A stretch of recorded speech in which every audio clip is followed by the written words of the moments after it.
এতিম সরকার স্মরণে বংশীয় সম্প্রীতি ও ঐক্য মজবুতকরণে 7 শতাধিক পরিবারের মিলনমেলা অনুষ্ঠিত হয়েছে। বৃহস্পতিবার দিনব্যাপী গাজীপুর মহানগরীর কোনাবাড়ি আমবাগ ঐতিহাসিক ঈদগাহ মাঠে এতিম সরকারের বংশধরেরা সম্মিলিতভাবে তাদের বংশীয় সম্প্রীতি ও ঐক্য মজবুতকরণে ভুরিভোজ, আলোচনা সভা ও দোয়ার আয়োজন করেন। জানা যায়, বিগত প্রায় 18শো শতাব্দীতে এতিম সরকার টাঙ্গাইলের করটিয়া আইসরা গ্রাম থেকে গাজীপুরের কোনাবাড়ি আমবাগ এলাকায় পরিবার নিয়ে শূন্য হাতে এসে বসবাস শুরু করেন। এতিম সরকার আয়মনা দম্পতির গর্ভে জন্ম নেয় 5 ছেলে ও 1 মেয়ে। তার সন্তানগুলো হলো ভুবন মণ্ডল, ময়জুদ্দিন, ইলিমুদ্দিন, কলিমুদ্দিন, ফয়জুদ্দিন ও মেয়ে ফরেমান বিবি। তিনি তৎকালীন টাঙ্গাইলের জমিদারের প্রধান নায়েব ছিলেন। আমবাগে দীর্ঘদিন 5 ছেলেকে নিয়ে কঠোর পরিশ্রম করে সেই সময় ক্রয় করেন 540 বিঘা জমি। এরপর তিনি কোনাবাড়ি আমবাগ এলাকায় বিভিন্ন ধর্মীয় প্রতিষ্ঠান গড়ে তোলেন। প্রথমেই আমবাগ পূর্বপাড়া একটি মসজিদ প্রতিষ্ঠা করেন, যেটি এখন পুরাতন জামে মসজিদ নামে পরিচিত।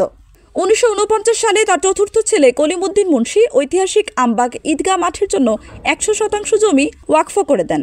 এছাড়াও কলিমুদ্দিন মুন্সি ও ইলিমুদ্দিন মুন্সির ছেলে গফুর মুন্সি আমবাগ মধ্যপাড়া একটি মসজিদ প্রতিষ্ঠা করেন। আরও রয়েছে মুন্সিবাড়ি রয়মন্নেছা জামে মসজিদ ও আইনউদ্দিন সরকার জামে মসজিদ। কলিমুদ্দিন মুন্সির ছেলে আমজাদ আলী মুন্সি ছিলেন তৎকালীন কাশিমপুরের জমিদার বাঘা চৌধুরীর প্রধান নায়েব। গফুর মুন্সির ছেলে শামসুদ্দিন সরকার টানা 40 বছর সাবেক কোনাবাড়ি ইউনিয়ন পরিষদের অত্র ওয়ার্ডের মেম্বারের দায়িত্ব পালন করেন।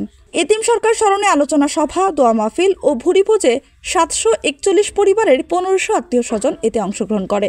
নারী পুরুষের পাশাপাশি ছোট ছোট বাচ্চারাও এসেছেন ভুরিভোজে। এমন ব্যতিক্রমী আয়োজনে পুরো এলাকায় আলোড়ন সৃষ্টি করেছে।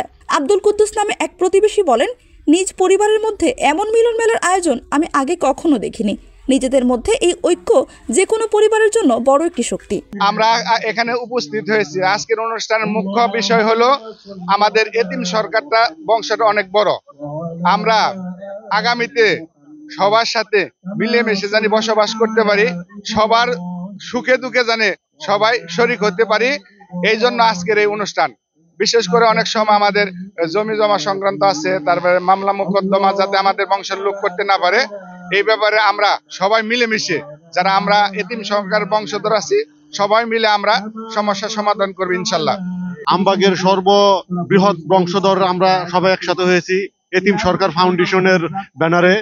আমরা এই সংগঠনের সার্বত্রিক সাফল্য কামনা করতেছি এবং এর সাথে আমাদের আমবাগ সমাজ কল্যাণ সংঘ সম্পৃক্ত আছে। আমাদের আমবাগ সমাজ কল্যাণ সংঘের সকল সদস্য এই এতিম সরকার ফাউন্ডেশনকে সর্বাত্মক সহযোগিতা করতেছেন এবং আমরা যারা বংশধর আছি এখানে সবাই একত্রিত হয়েই এই সংগঠনটা আমরা পরিচালনা করতেছি এবং বাহির থেকে কিছু সদস্য আমাদের আছে।